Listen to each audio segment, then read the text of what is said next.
உங்களுக்கான இன்றைய வாக்குத்தத்தம். அவன் என்றென்றைக்கும் அசைக்கப்படாதிருப்பான். நீதிமான் நித்திய கீர்த்தியுள்ளவன். துர்ச்செய்தியை கேட்கிறதினால் பயப்படான்.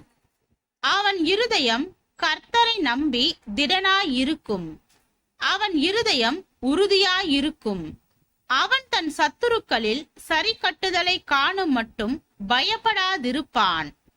வாரி இறைத்தான், ஏழைகளுக்கு கொடுத்தான். அவனுடைய நீதி என்றென்றைக்கும் நிற்கும்.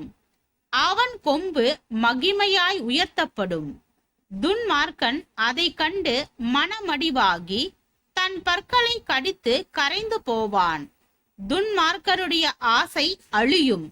சங்கீதம் 112 வசனம் 7 முதல் 10 வரை.